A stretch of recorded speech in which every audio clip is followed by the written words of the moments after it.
You are the front. We roll.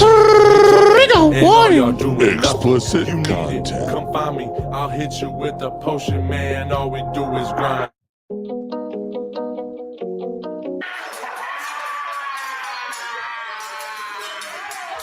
Morning, ladies and gentlemen. It's your morning cup of tea.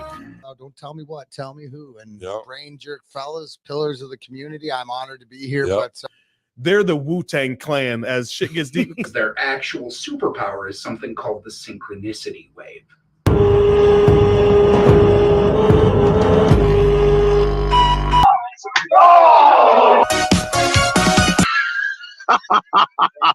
Oh, man.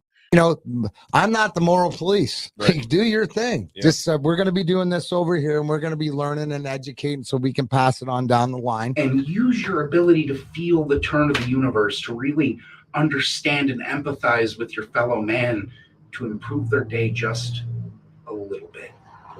The Branger era. Welcome to the Branger era. Welcome. Oh, yeah. Good morning, jerk-offs. What's up, Night Train? What's going on? Very patriotic over there. Yeah, it's one of my favorite do-rags. It's nice and thin. It looks good. It looks like it fits good. Yeah. Yup. What's up, everybody? Good morning, Blind Neil. I got to give it to Blind Neil. This dude is always the first one in here. He was here at 8:50. 8:50 in the a.m. Mind you, we don't start till 10. And then he just comes and says hi. And then so is JCT. She was here at 8:57. Good job. That's awesome. Good morning. Yeah, Seen everybody you over. beat me in this morning by a long shot. I hope I was over hanging out and chatting with squirrels and all of them and everybody over there and didn't even see the darn thing come up in the darn post. So I was like, oh. So I subscribe. JCT's got a couple channels I've noticed. I subscribed to one of them today, and I'm like, wait a minute. I thought I was already subscribed. And then I found the one I was subscribed to. So I got both your channels now, JC. What up, Kristen? She says, morning, jerk-offs. I missed y'all. Missed you, too. You've been busy at MIS all weekend, haven't you? Oh, hell, that's good time. She was a That was security. some good racing. Go Kevin Harvick, baby. So so I gotta. Here's my deal. Dale Earnhardt was my absolute. When I was a kid, I idolized that guy, just like Steve Yzerman. Like though Steve Yzerman, Dale Earnhardt, and Michael Jordan were my absolute. Like those were my three dudes. When Dale Earnhardt died and Kevin Harvick he took over that car. Mm-hmm. So he automatically became the successor to the crown in my eyes, you know. But so I've always liked him, but I've never. I kind of fell out of NASCAR after a couple years after. Junior's up there commentating now. He's just a story guy now. He don't even race. He's got his own team that's down there running shit and everything. He's up in the booth just talking all the time now. So that's kind of nice. But Kevin Harvick is probably one of the oldest racers that's out there. He's 10th of all-time wins as far as overall races now and whatnot. So, no, damn. To see him get a nice win this weekend, he hadn't won since 2020. What it said 67 races or something like that. 67 races since his last win. Long losing streak right there. And it wasn't a bad thing either. He was like running top 5s and top 10s all the time in there, but it wasn't enough to get him in and get him through. So he got something going on in Michigan. I like that. That was a good try. It's 7 wins for him at Michigan right there. What's up, Nathan? Fuck Frank. And that's even on the new track. Hey, if you know what fuck Frank is, you're an OG. I swear to God. Right. It has nothing to do with the Frank you guys see today. What up, CSL? How you doing, Nathan? How you been? It's been a minute since we talked. What's up, Michigan native? Oh, is that what happened? Was her phone's all screwed up and this and that, so she's changing the account. Monday to Monday. Okay, I got you, JC.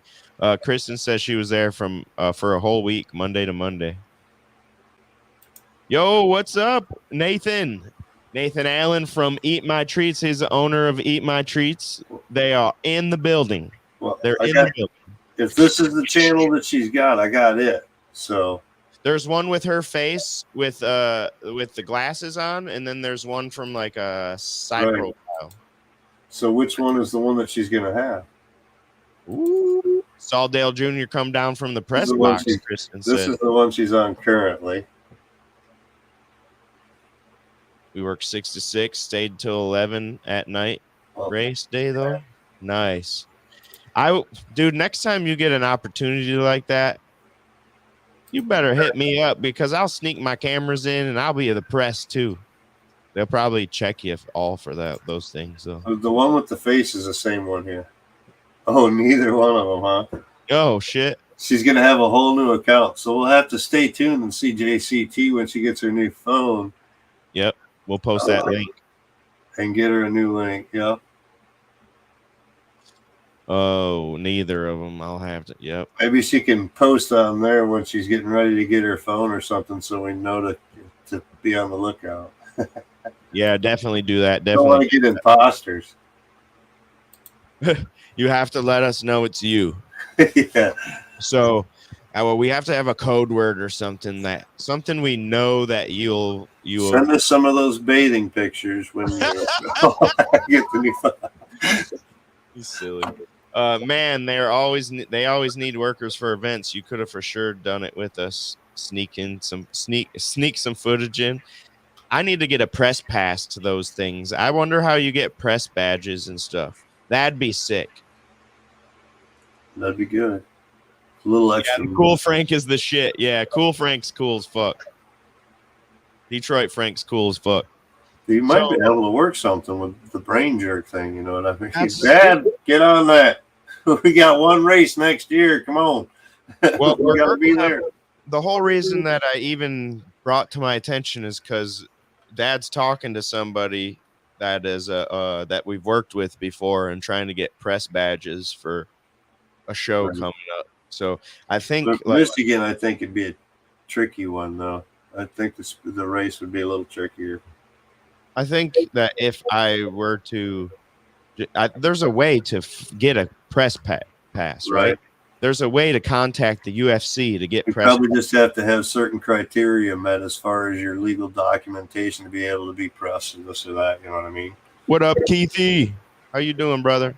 Hey guys, so while you're all here, if you guys want to come on up, you're always invited. You're always more than welcome. Just make sure that the room you're in isn't loud and there's no screaming babies or barking dogs because it really messes with the sound. So you know it's me. Yeah, code. So you know it's me. I would guess it Express Post, JC. I would guess it's a code name Dragon Shit. Fast delivery. What up, Sean? What up, Mr. Wooly? Good to see you, sir. So I'm gonna hit this sponsor spot. Anybody wants to come up, come on up. We're gonna learn about the Zodiac Killer today.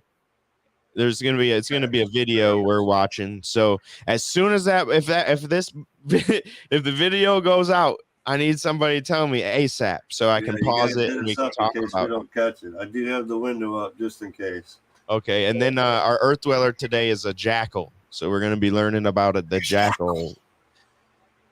So here's we go. Jackal. Brought to you by Village Pizza Company. Using quality ingredients and homemade dough, their pizza is prepared with care.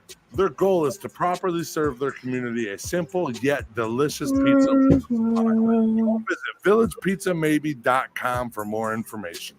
Welcome to the friendliest place in town. Little Brown Jug was established in 1977, offering great food and excellent service, and continue to carry on this proud tradition to this day. To this day. Come and see why they call them the friendliest place in town. Visit littlebrownjugmaybe.com for more information. We'll see you there. Mugsy Sports Grill and Bar. Mugsy's is the best sports bar and restaurant in Monroe, Michigan. Mugsy serves up piping hot pizza, wings, ribs, burgers, and more. Mugsy's is the place in Monroe to go to for the big game or race on Sundays. Be sure to bring the whole family. Go check out MugsySportsBar.com for more information. Monroe Sport Center. We are a family-operated business that is here for customers' every demand. We have a fully stocked snack bar and also connected to one of the hottest bars in Monroe. Go check out BowlMSC.com for more information. Ruthless Pro Wrestling, RPW, is the rising independent professional wrestling promotion out of the Midwest, featuring hard-hitting and high-flying action and a reputation in the high-stakes world of deathmatch wrestling from today's hottest talent. Go check out RuthlessPro.com for some more information. Oh, boom. So, like I said, today we are learning about the Zodiac Killer. The Zodiac Killer's identity, well, there's under dispute right now, so a lot of people say he hasn't been figured out yet, but I've seen other videos where they've said they know who it is now. The guy's confessed and come out, but I don't know. I guess we'll never know.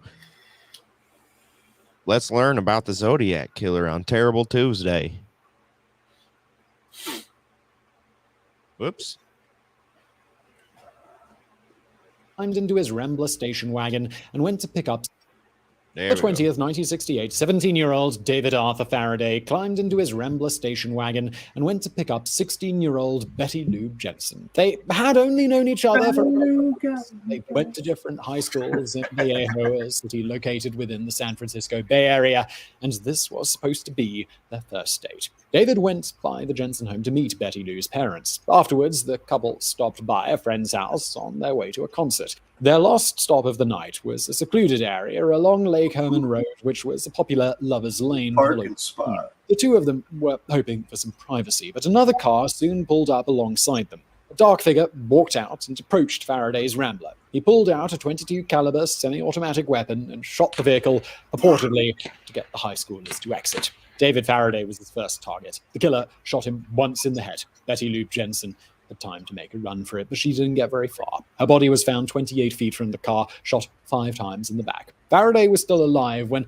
a passing motorist stumbled onto the crime scene, but he died before he reached the hospital. The Zodiac Killer had claimed his first victims. Of course, nobody knew it at that point. The first detectives who were assigned to the case investigated it just like any other double homicide. Jensen's best friend later criticized the officers, saying that they had already made up their minds that the killings had been drug-related somehow and refused to pursue any other areas of investigation. They looked at an ex-boyfriend of Betty Lou, but he was at home watching a movie with his family on the night of the murders. They investigated 2 locals who had been out that night hunting raccoons, but their guns didn't match the murder weapon. They also heard that 2 white men spent the night scaring teenagers by chasing them around in a blue sedan, but they were never identified. It wasn't until after the holidays, when the typical leads dried up, that investigators concluded that the killings were, in fact, the work of a murderous maniac who had no connection to the victims. A few months later, the new hypothesis was confirmed when he killed again.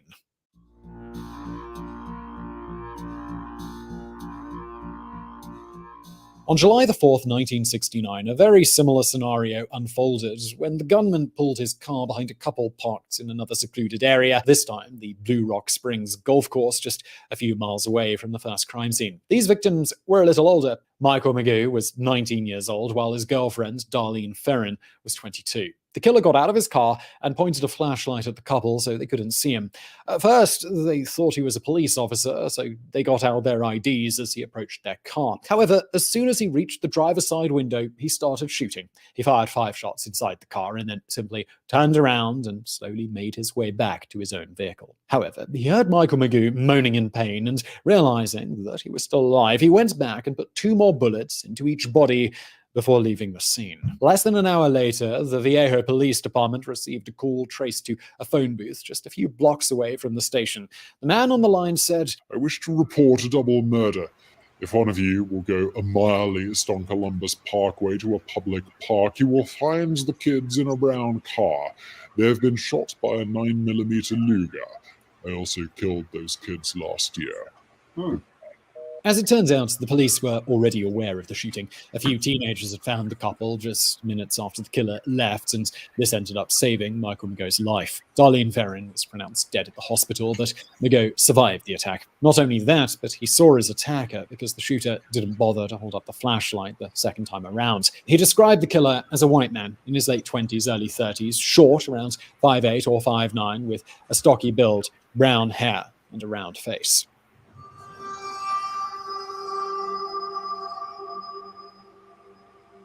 It didn't take long before the murderer made his presence known again, but this time, however, he didn't kill more people. Instead, he reached out to the media. On August the 1st, less than a month after the attack on Mago and Ferrin, 3 newspapers from the Bay Area received letters from the killer. They were the San Francisco Chronicle, the San Francisco Examiner, and the Vallejo Times-Herald. The letters were almost identical, and the criminal used them to take credit for both shootings. They differed in one way. The killer had created a 408-symbol cryptogram, which is a puzzle made using encrypted text. He split it into 3 and sent each newspaper one part, telling them that solving the cryptogram will reveal his identity. He also demanded that all the newspapers publish their sections on the front page, otherwise he would cruise around all weekend, killing lone people in the night, and then moving on to kill again until I end with a dozen people over the weekend. The Chronicle did not obey his instructions, instead publishing their cryptogram on page 4 alongside a quote from the Vallejo police chief saying that they had not confirmed that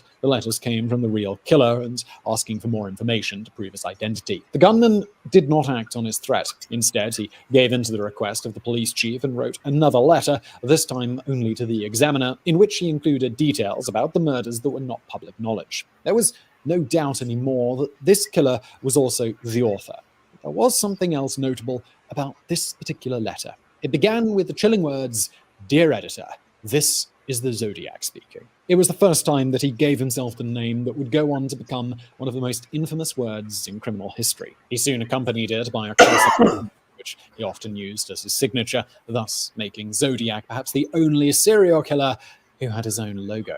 Going back to the cryptogram, usually referred to as the Z408 cipher, it actually didn't take long for somebody to crack it. Less than a week after it was published, a couple of amateur cryptologists named Donald and Betty Harden from Salinas contacted the San Francisco Chronicle to tell them they had the solution. For you cryptography buffs out there, the way the Harden solved the cipher was by finding a few cribs. A crib is a word or phrase which you suspect from the outset will appear in the message. In this case, Betty Harden did a bit of clever profiling on the creator of the cryptogram. She reasons that given the Zodiac's craving for attention, the message will begin with the one-word letter I. She was also certain that the word kill or killing had to appear somewhere, perhaps even the phrase I like killing. Turns out Betty was right on the money. I like killing were the first 3 words in the cipher. Once she knew that, deciphering the rest of the message was just a matter of time. As far as the content was concerned, it wasn't the big break. Hang on.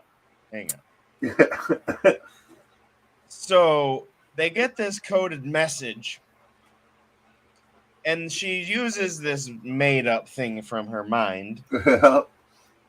And it just so happens that the first 3 letters She must have had some psychic ability. Exact same message from her mind. Come on.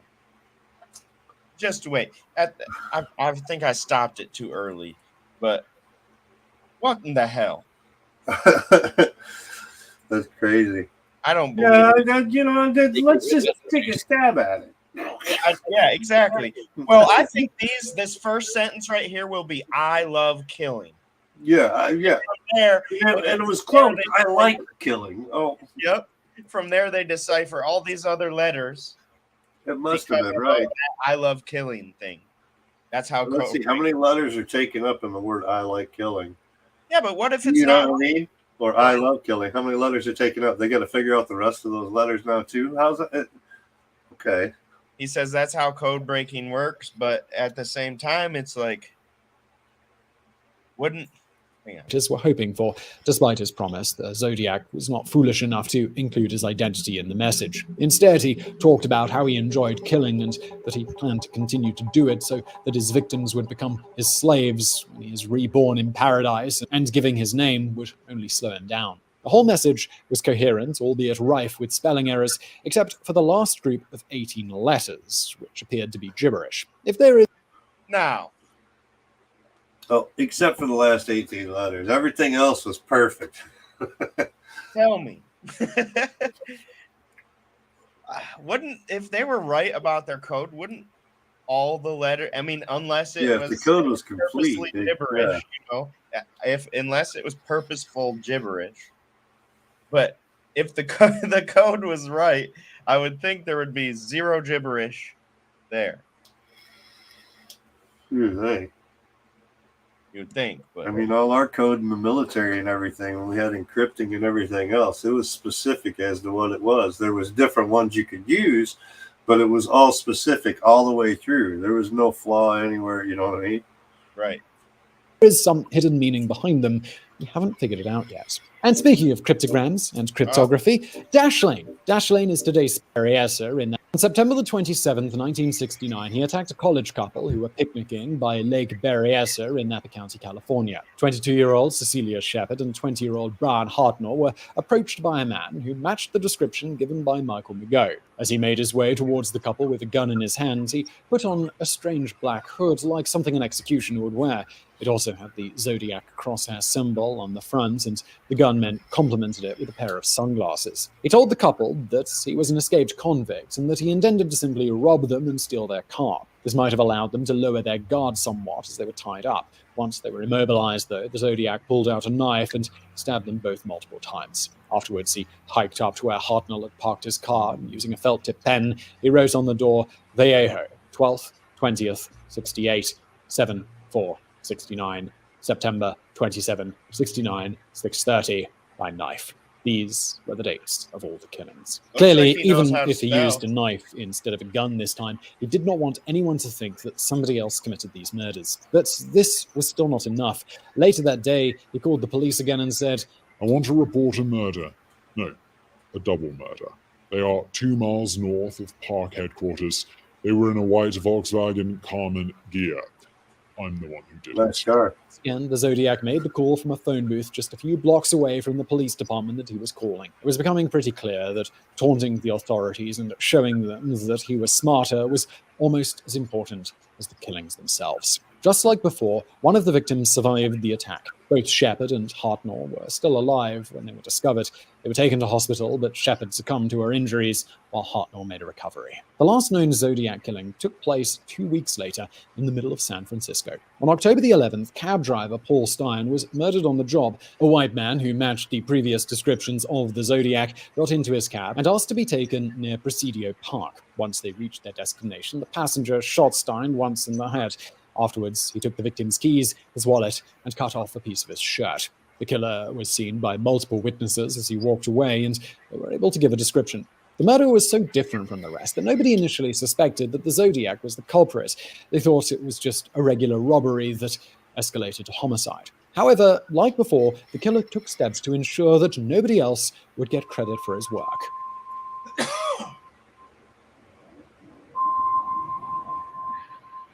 Paul Stein is the last murder definitively attributed to the Zodiac. We'll get into other possible victims in a bit, but for now, we notice that as soon as the killings stopped, Zodiac's communication with the media increased. He sent over 24 letters in the following years. His next one arrived at the San Francisco Chronicle just a few days after Stein's death, alongside a piece of the cab driver's shirt to prove that he was the killer. Zodiac also mocked the San Francisco Police Department for its inability to catch him and ended the letter with an ominous threat. He said, School children make nice targets. I think I shall wipe out a school bus some morning. Just shoot out the front tire and then pick off the kiddies as they come bouncing out. Fortunately, the Zodiac followed up on this threat. Weird. His words had the desired effect of causing terror and chaos in the city, even spurring talks of cancelling school altogether. It was becoming more and more evident to the people investigating his murders that what the Zodiac enjoyed most was feeding off the public fear and attention. Perhaps he even enjoyed this more than the killing. After all, he rarely bothered to even check if his targets were dead after he attacked them. You On want the to other see hand, his name in lights. great lengths and even risked getting caught in order to ensure that everybody knew that he was the one responsible. A very strange episode occurred the following week when someone alleging to be the Zodiac called the police again and demanded that either F. Lee Bailey or Melvin Belly, two of the most famous lawyers in the country, appear on a talk show called AM San Francisco, hosted by Jim Dunbar. Belly complied, went on the show, and eagerly waited alongside Dunbar for the Zodiac to call. The suspect actually did call, not once, not twice, but 54 times in 2 hours. Each time, he would only say a few words, hang up, wait a bit, and then phone again. Eventually, he agreed to turn himself in and arranged for a surrender location in Daly City. It probably won't surprise you to discover that he never showed up, although, to be fair, never established with any certainty who was the actual killer and not just some guy looking for his 15 minutes of fame. The real Zodiac did get in touch soon after, this time with a letter containing another cipher referred to as Z340. While the first cipher took about 20 hours to crack, this one remains unsolved even today, 50 years later. 2 more ciphers followed. One of them, Z13, was really short and only had 13 symbols, which were preceded by the words, "My name is." This last one was the most complex of all and also included a map of the Bay Area alongside instructions on how to use it correctly. If solved, it would have led to the location of a bomb buried somewhere near Mount Diablo. How to use it correctly, he said. So you don't kill yourself. Reasons that they were just full of gibberish. Some cryptologists argue that the Zodiac significantly increased the difficulty of his ciphers after the first one was solved so quickly, while others believe he filled them with random symbols to make sure that nobody could crack them and therefore nobody could show that they were smarter than him. Bro, Jimmy. Like most other serial killers, investigators had to consider the possibility that the Zodiac had other victims. Indeed, they suspected that he might have started killing as early as 1963 and that he continued after the death of Paul Stine. In the last ever letter he sent to the media, the Zodiac bragged about having 37 victims. Mailed on January the 29th, 1974, it is known as the Exorcist Letter because the killer starts off praising the movie The Exorcist as the best satirical comedy that I have ever seen. He ends it by writing, "Me, 37, SFPD 0. Not a lot of people actually think the Zodiac had that many victims. For starters, he had already made plenty of other claims and threats that were false, like attacking the school bus or the bomb buried near the mountain. But more importantly, with his 5 known victims, the Zodiac always seemed to take extra steps to ensure that people knew he did it. Would he murder dozens of other people without taking credit? Or was this simply just another throwaway line to make himself feel superior to the authorities? Regardless of what his profile might have suggested, possible Zodiac victims just because they didn't fit his behavior. The first murders that caught their attention took place in 1963. The high school couple of Robert Domingos and Linda Edwards, who were shot to death on a remote beach near the town of Gaviota. Not only that, but the same kind of weapon and type of ammunition were used as in the attack on David Faraday and Betty Lou Jensen. Contrary to the Zodiac, though, this killer wanted to get rid of the bodies by placing them in a rundown old shack and trying, unsuccessfully, to light them on fire. Another suspicious case was the murder of 18-year-old Sherry Jo Bates in 1966. She was stabbed to death in an alley on the campus of Riverside City College. The Zodiac did eventually take credit for her death in one of his many letters, but this happened in 1971, only after the media publicized her story. There was also the attempted kidnapping of Kathleen Johns and her infant daughter. On March the 22nd, 1970, her car broke down and she was picked up by a strange man. He said that he would drop her off at a gas station, but he kept driving past one gas station after another. Johns became nervous enough that she ran out of the car when the man stopped in an intersection and hid in a field. The stranger came looking for her with a flashlight, but eventually gave up and left. Later, at the police station, Johns recognized the composite of the man who killed Paul Stine as the same person who picked her up. The last case that warrants mention was the disappearance of a nurse named Donna Lass in 1970. Her body was never found, but a Zodiac-style letter, where she was referred to as Victim 12 and contained details regarding her location, was sent to journalist Paul Avery from the San Francisco. It is possible that the Zodiac indeed killed this woman, or it is also possible that he was, once again, lying to make himself feel more important. The third and most interesting idea suggested that the letter was written by the actual killer, deliberately imitating the style of the Zodiac to make him take the blame for it. Yeah, back then they didn't want all that information out there, people finding out there's a killer running. So now we arrive at the big question. Nobody wants that. We weren't locked down like we were, man.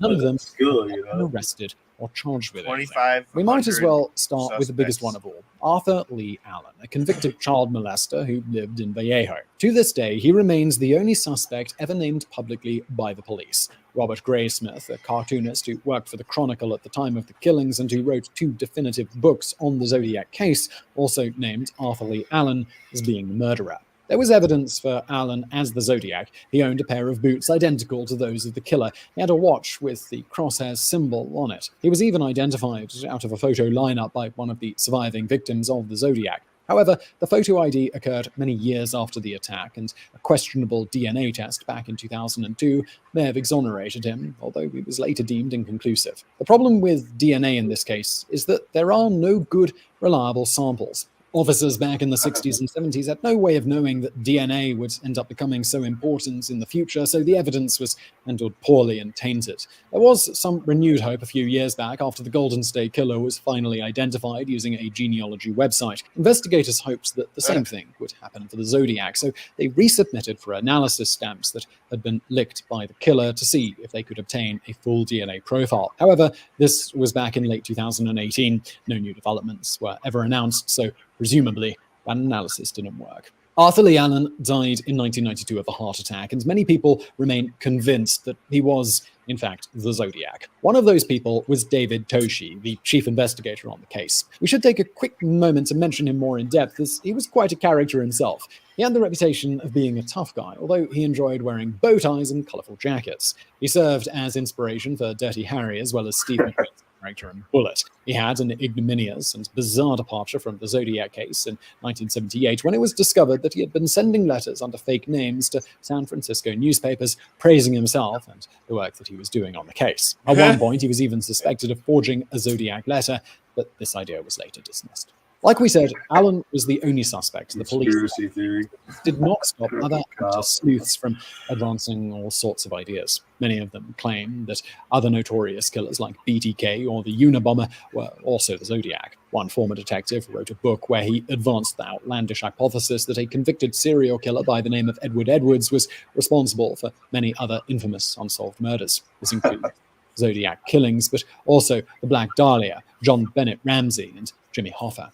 Then there are a bunch of people who have come forth in recent years claiming that their deceased fathers or acquaintances have been the Zodiac. Jack Terrence, George Hoddle, Guy Ward Hendrickson, Lewis Myers have all been part of it. By using closely. Each one comes with enough proof to make them possible candidates, but nowhere close enough to confirm them. There are so many questions that remain unanswered. Did the Zodiac truly stop killing? Why did he stop writing letters? Do his unsolved ciphers actually contain any useful information? Was Arthur Lee Allen the killer all along? It seems like the Zodiac is just destined to remain a mystery forever. So I really hope you found that video interesting. If you did. That's crazy. Yeah, man, I got like this subscription to Ancestry, man, and I found I'm like part of the Zodiac Killer's ancestry, so now I'm gonna go around killing people. I helped and all that shit. How about the Golden Gate Killer was caught because of that? Like Ancestry.com. Yeah, right. That's why they say don't. If you're ever gonna commit crimes, don't send your DNA to those things because no. Well, guys, I ain't committing crimes because I sent my stuff there. My days of committing crimes are over. Yeah, no doubt. I'm too old to run. That's funny. All right, that's crazy. Sure to go check out the Monroe Pop Fest September 16th and 17th. The Monroe Pop Fest is a locally owned and promoted convention that celebrates everything pop culture has to offer. The Monroe Pop Fest brings several national comic book and media guests each year, as well as deliver 100+ vending and artist alley booths to shop from. Go visit them at monroepopfest.com. IWR. Welcome to the home of Insane Wrestling Revolution. Here you can find out all about the hottest wrestling promotion in the Midwest, ran by former WWE and current Impact superstar Rhino and the Monroe Pop Fest Gary Paulette. Go check out the Insane Wrestling Revolution page on Facebook and join the revolution today. Amaya's Fresh Mexican Grill is committed to bringing the traditional flavors and taste of the Southwest in certain regions of Mexico to your hometown. Go check out amayasmexicangrill.com for more information.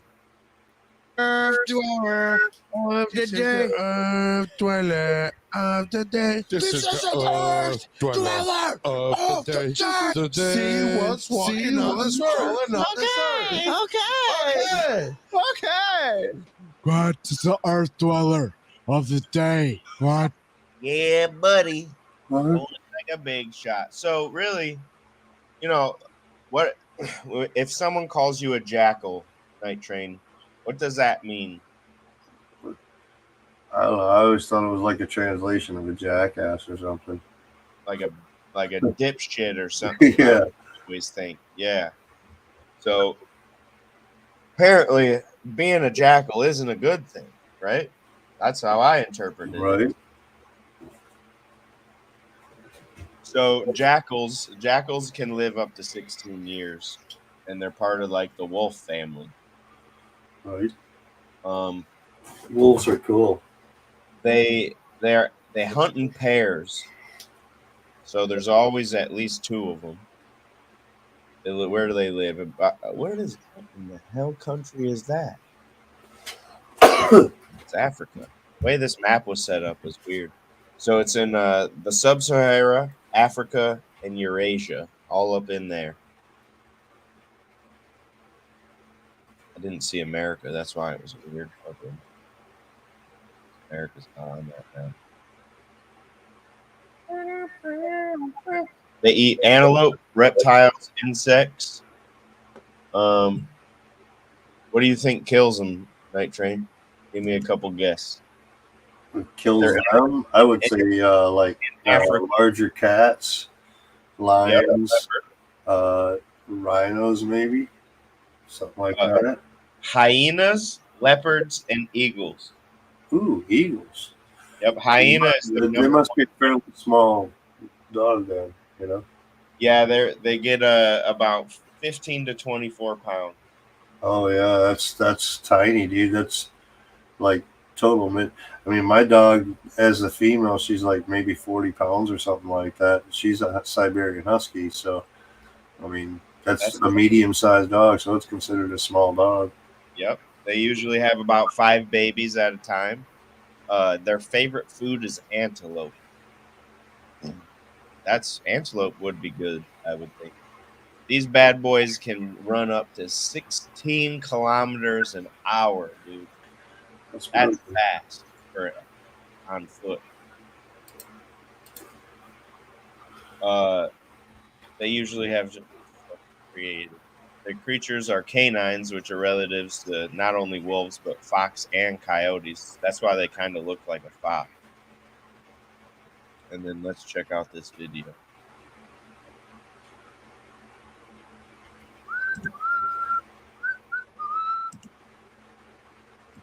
One of the oldest known dog species in the world, the black-backed jackal, mainly active at night, but regularly seen during the day. These cunning animals are often seen nipping in to steal a morsel from lions on a kill. Lighter in appearance is the side-striped jackal, whereas the black-backed jackal has a dark saddle on the back, which runs from the nape of the neck to the base of the black, bushy tail. It also has reddish flanks and limbs, a dog-like head with a pointed muzzle, and high, upstanding arrow-like ears. Widely distributed in East and Southern Africa, these daring animals are highly adaptable. They prefer open terrain when hunting, and when resting, may seek shelter in holes in the ground, in rocky crevices, or among piles of boulders. Socially monogamous, a pair of jackals bond for life and are very territorial. best known for their high wailing calls that are usually answered immediately by family members and a short while later by other nearby individuals or groups. They also utter a repeated yapping when trailing a predator, a call that sometimes betrays an irritated lion or leopard. Their movement is normally at a trot, leaving neat, small dog-like tracks of 5 centimeters along the way, except when hunting. Searching for prey, they will walk around slowly with ears pricked, creeping up to anything that is available to them. The blackback jackals feed on insects, lizards, rodents, and even plant material and carrion. They will also prey on poultry and small stock. Jackals play an important role in maintaining the ecological balance in removing old or sick animals. It's scavengers when carcasses are available. They hunt in large groups to harass cornered prey, usually the weaker animals, up to the size of an adult impala or wildebeest calf. Until it is The bird just waiting for him to get done. takes small chunks of meat and buries it for future use. When Birds are all waiting on the jackal to get done so they can take over. Great, guys. If you enjoyed that little video, please hit the subscribe button if you'd like to see more of the same kind. Enjoy the day, guys. Heads up from the low felt in the African bush. So the phrase jackal was always someone who seeks to take advantage or profit from others, a swindler. Okay. When we call somebody a jackal, they're a swindler. Okay. That's where the phrase is. But yeah, I was waiting for him to say that, there was something like that where they're like, because it goes on with the phrasing and like somebody'd sell their mother or whatever, you know what I mean? A person who is dishonest, humiliating tasks for another. They'll bleed you dry without a second thought. It didn't seem anything like a jackal, really, does it? Well, they're scavengers. They steal. Right. They steal from lions and pretend to be lions. That said, that when stalking prey, it calls out like a lion. Well, which is pretty cool when you think about it. Yeah. Which is really mimics. Yeah. Jackal. Huh. It's kind of like a coyote, I would think. Only It's not kind of like the cool. deer hunter revenge and the deer calling out to get the hunter to come in so they can shoot him. Using like bacon and shit in the pan so they can get the hunter to come in. You know, bacon in the woods. That was a fun fucking game though. Deer hunter's revenge. You were the deer, and you were trying to like decoy the hunters to come in, where they were going to come looking for you and everything else. And then you'd shoot them. That's great. I never heard of that. That's funny as hell. Yeah. Let's get to this spot. You buy 8 Mile Vodka, premium vodka, official sponsor of the Detroit Pistons and Branger Entertainment Company. 2021 SIP Award gold medalist. Born in Detroit. Go visit 8milevodka.com for more information. Crazy Squirrel Graphics. He's a freelance graphic designer that can make posters, flyers, and other graphic designs for events, parties, mugs, t-shirts, and anything else you need. Official graphic designer for the IWR and the Monroe Pop Fest. Go check out Crazy Squirrel Graphics on Facebook. Pro Wrestling Edge. 5 wrestling fans, Dan O'Mac, Brokowski, Nick the Gooch, Big Kaz, and Jaybird talk about wrestling and more. These guys bring a different edge to pro wrestling. Go check out the new beginnings at ProWrestlingEdge.com. We Handle Candles is a local business dedicated to making your home or your business smell outstanding, offering great scents and even better moments. We Handle Candles. Visit them on Facebook or Instagram. What's going on, Pinball Wizard Patrick Mendez in the house? What you doing today? Hope you're having a good day, Pat. Blind Neil says, need to remember some of these people are Truth. Sorry. I grew up on Atari, man. I'm old. I played Atari. I grew up. So what I grew up on, and okay, so Super Nintendo. I played regular Nintendo. I have a bunch of games for it, but that was like still a little early for me. I remember playing it, but Super Nintendo is what I remember playing the most. And then I graduated from Super Nintendo to a PlayStation, and then from there PlayStations. And I didn't start playing games on the computer until this year, actually. KR, he's doing good. He's spending time with family and chilling, relaxing, working, you know. I'm gonna go pick up some pain relief jar for my cousin's wife this weekend. Yeah, I might wonder. There you go. You think they make that for like you can put on your tooth? Tinctures? Stuff like that. Some regular fucking tincture probably work, some extract. Tooth pain. Good morning, Naughty Nikki. Morning, Nikki. He is good. First PC I owned was in 1982. So I remember playing, that was way before I first got on a computer. I remember playing on the computer and it was that old wagon game. What was it called? Night Train? Oregon Trail. Oregon Trail. Yep. I remember when that first came out, they would let us play that for a little bit. But then after that, I don't remember even touching a computer really until I was in like middle school or high school again.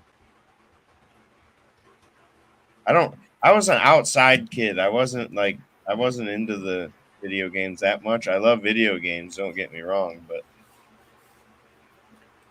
yeah, we had all kinds of stuff back in the day. I mean, we learned how to compute on Apple IICs and Apple IIes and whatnot. Commodore 64.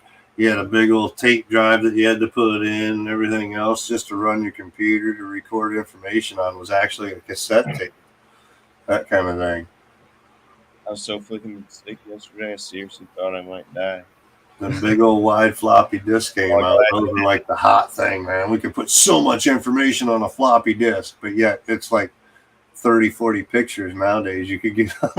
So I do know what a floppy disk is, and I have used a floppy and a hard disk. Yeah. Nowadays, none of those things exist. My computer doesn't even have a disk drive in it now.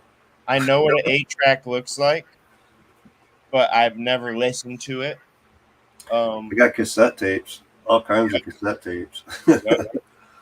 I was in the cassette tape era, and then somewhere along the lines, the CD came out, and then the MP3 came out.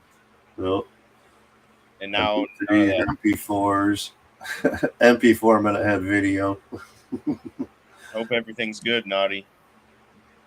Yeah, I actually owned a car that had an 8-track player in it at one time.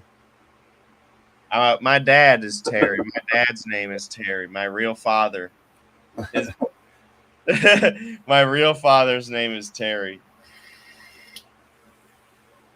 Josh knows all about floppy disks. Boy. Yeah, you shove them in slots. What?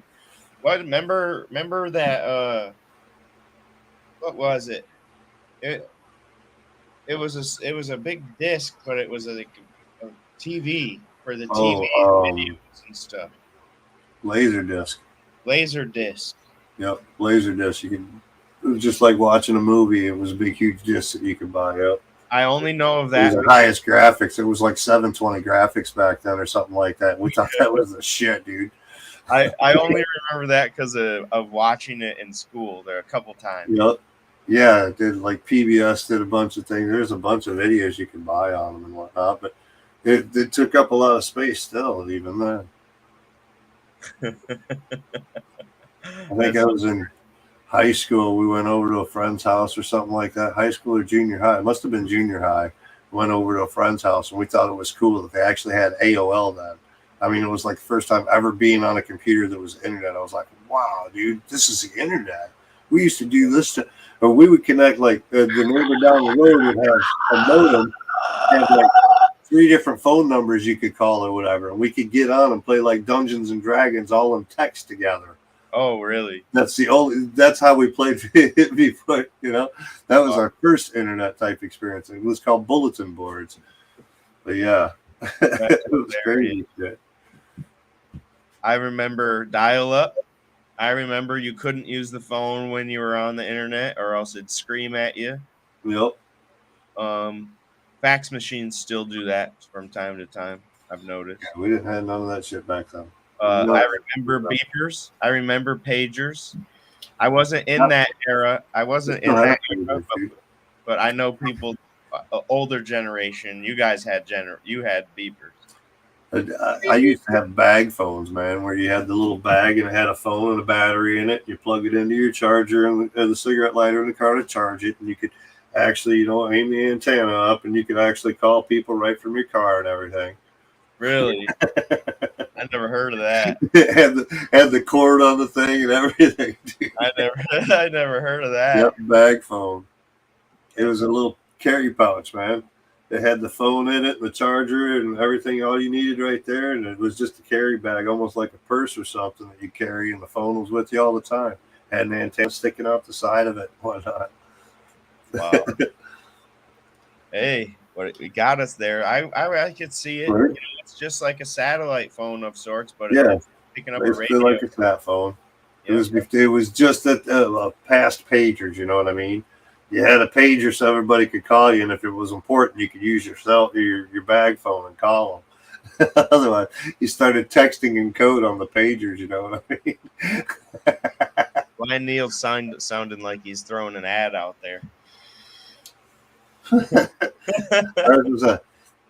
I think our first home computer mom and dad bought was like a Tandy HX1000 or something like that we had in our house. But that Radio Shack is dead. Radio Shack's gone now. I mean, but it was like an IBM compatible type computer, and you were in MS-DOS the whole time to do shit. I want everybody to take a second and think about this: the giant stores or whatever it is that everybody thought like there's no way their life would ever be without these things. Sears, Kmart, JCPenney's is on its way out pretty much. Yeah, it is. Montgomery Ward's, Woolworths, a lot of companies, yeah, have just gone away, dude. What about I'm gonna look it up now. A&P grocery stores went away up here quite a bit. Those were big, like the first warehousing type grocery stores type thing. Now it's Costco and. All right, here we go. Wow, they're saying Marvel, and then what? Yeah, there's a lot of Toys R Us. Yeah, there you go. That's the one I was. That's one of the biggest ones. Toys R Us, dude. Toys R Us. They still have online. You can still go online and find Toys R Us, but it's not the same experience, dude. It used to be cool, man.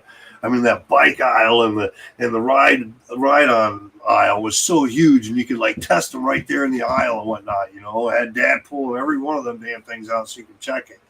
Yep. They had it was cool. Play with all this shit walking through the store. Had a Lego section where they even had Legos out. Yeah, so mom and dad could drop you off while they went and Christmas shopped. It wasn't a stalker thing back in those days, man. You didn't have to worry. I mean, even the Meijer grocery store had a child play area. You could drop your kids off, let them play there while you went grocery shopping at Meijer and whatnot. Not no more. I remember when the Burger Kings had those. Then kids started shitting in the fucking ball pits and stuff like that.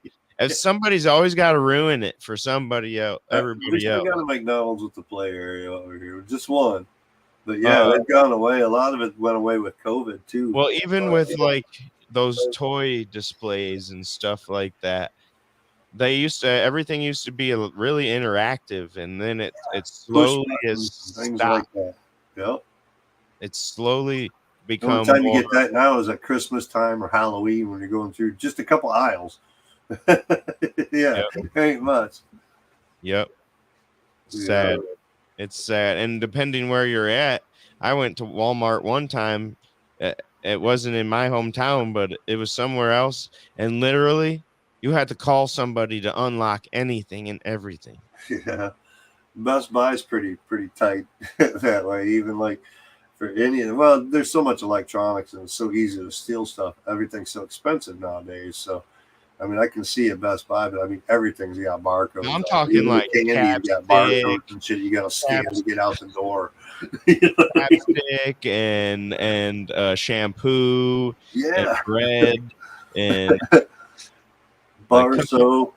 You got to scan it across the magnet to get the bar soap out the door, man. Like, no you ain't way. getting out of here with your Irish Springs, bro. I said, I'm How definitely. clean you want to be. I seen this and I said, Ryan, I don't think we're in a safe area. Right? Kind of know your territory by the Walmart. How secure is it? I've never seen Walmart this secure. Instead of a guy checking your bag at the door, it's a security guard. You know something's up. Got a gun. Yeah, we're at school. That's a real cop. Yeah, everywhere, dude. Won't be the same. The legend And of I Zelda. think a lot of mom and pop places, I didn't get it when I was younger, but those things are important. They really are. The small businesses are more important than the gigantic. Yeah. It's Walmart. just big business trying to make money. And, they're not doing, they may fake it. Oh, yeah, we're going to throw in some money here, there, or this or that and make it look good. That's just publicity stunts. Like I've said it a million times, Walmart could be paying their employees a good wage and paying for insurance for them, and it barely would hurt them. Shit, the cannabis club down on the corner said $20 an hour. I'm like, I got my app in, boys. Like, for real though, Walmart could be treating their employees as well or bad, or however you look at it, as like an automotive plant. Home Depot is a pretty good place to work. They take good care of people and whatnot. Family funds and this and that and the other thing, store wide and all kinds of shit.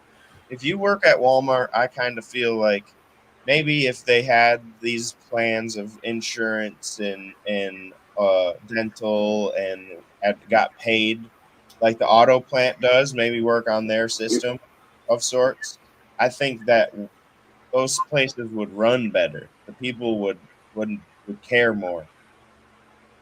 I mean, look at the auto plants. If someone works at Ford, a lot of time they let you know they work at Ford. Yeah, if it wasn't for the union, they wouldn't be working at Ford, though. Because the union's taking care of them to that extent. Yeah, otherwise the company just burn them down. That's why they've got the union there, because it was always getting burnt. Because the auto plants don't give a fuck. Yeah, they're just like Walmart. They don't really care. They're paid better. We act like we care.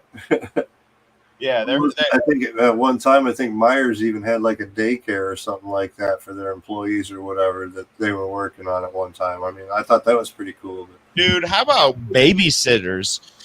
Okay, even the way babysitters, so that you can come to work for 8 hours and we'll help. We got. When I was a kid, I either some random high school girl come babysat me and fucking all that shit. Nowadays, you don't have that. That's because the trust isn't there anymore. It's like, who are you going to put in your home? Who are you going to trust with your kids? So many weirdos out there, and this and that. Or like my younger siblings, went to random daycares. Some of the houses I've been in, though, in this area, we get into these richier houses or whatever. I've been into one house, and the daycare lady, the nanny, was the only one I really seen the whole day. I didn't even realize it wasn't Mom until like a day and a half after work. And then I'm like, oh shit. Okay. It was just the daily routine and how it was. I thought, no, that's the name. Mom, okay. I get it now. Circuit City, yeah. I don't know. Never seen a Circuit City. Circuit City. I bought a computer from Circuit City back in the day. Yeah. They're not around remember anymore. Friendlies? You remember Friendlies? We didn't have a Friendlies up in here. We had one here in Monroe for a long time, and then the closest one is like on the way to Cedar Point now. Yeah, and I think Friendlies was like Ohio and Indiana and pushing their way up. But yeah, I might miss have them down Detroit, Maine area. But yeah, I don't know.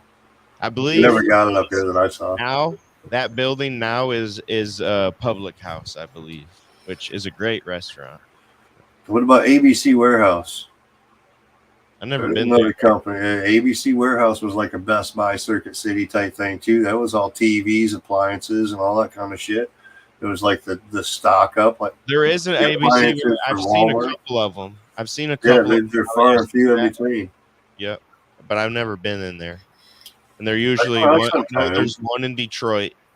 That's like going into Best Buy but cheaper. If you can find one.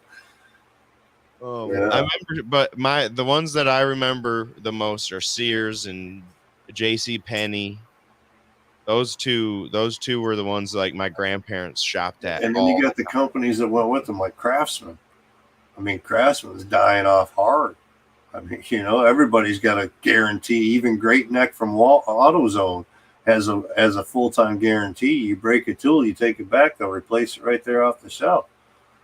So, I mean, as long as it says Great Neck on it, they've got no problem with it. They'll replace it for the exact thing that you got.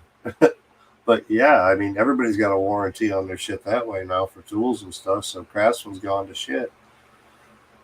And they don't have things pumped like Yeah. Snap-ons out here Well, selling. they teamed up overpriced with tools. they teamed up there with fucking Kmart and whatnot. Thought they were going to push some extra stuff, and ended up being here's a good way to get rid of your stuff. That's how you got lost. Should have known. I mean, Kmart only went bankrupt a couple of times. They bailed out, but Kmart, they had a food thing in there and everything at my Kmart. Yeah. That was Depending on which Kmart, like the Super Case had like full food courts. The regular Kmarts had like a big K had like a little cafeteria, small area, and then like your basic Kmart didn't have any type of food type thing. You're lucky to have a slushy machine up front. Yeah. I did management for them for a little while for Lawn and Garden down in Brighton, and I worked up here in Midland for a little while. Yeah, a couple years at Kmart. I liked it. I remember It was a good place to work. People were cool. They had a picture place in there, and they had a picture place at J.C. Penney. Yeah. Yeah, Montgomery Ward's always had their photo album, their photo area. And I'm whatnot. so glad that era died, though, with family photos. That's the most horrible family photos tradition. Yeah, they were just so basic and cheap. I mean, $15 got you like the complete full package back. Who started those shitty photos, though? You know what I mean? Graduate. It looks like Here, we got a whole set of backgrounds you can buy to get into this. who thought that was a good. My senior picture was actually done from Kmart, man. No, but I get it. Because people didn't have cameras at the ready at that point. Olin Mills was too damn expensive, man. We had 4 of us kids all within like 6 years of each other, so you weren't sharing. You weren't getting a lot of good stuff. Right. Mom was the only one working hardcore. Dad was working, but it wasn't. You're gonna get some socks and some fucking poster. All right, here you go. You want underwear, or do you want a damn T-shirt? Yeah. No design on the T-shirt, just white. I didn't say you get a cool design. Okay, we'll go to the Goodwill. Santa always brought socks, though.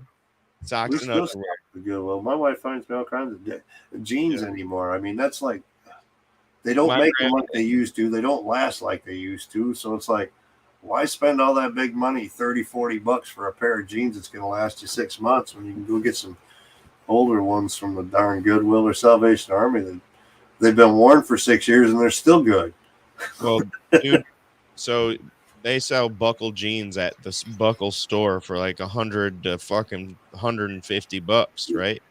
I find them at TJ Maxx from time to time for $30. You look at the price of a pair of Crocs right now from the store, an actual set of Crocs is like 70 fucking bucks for a pair of Crocs. I'm like, what? No chance. I can almost 3D print the shit.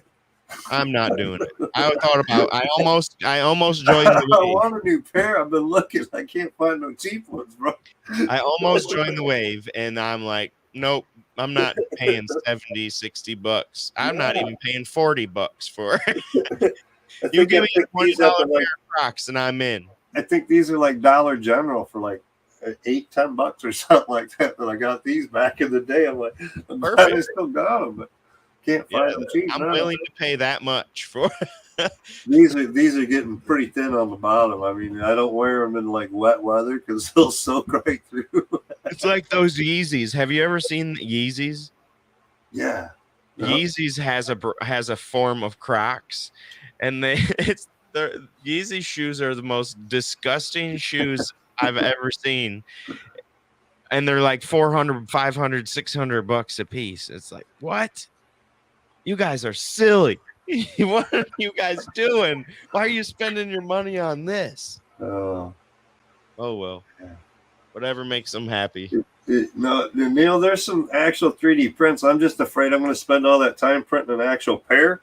My foot being so big, I might have to get a bigger printer. That's my problem. You just might. I wear a size 12, so my bed I think is too small. Unless I put it at an angle and print it. Make it like a puzzle piece and then weld it together with. There's material to weld together, and I got 3D pen too, so I mean I can fix stitches and stuff like that. But I mean, yeah, I don't know. That's a lot of material. $21 a roll or something like that. It'd take me probably one roll for a pair of Crocs.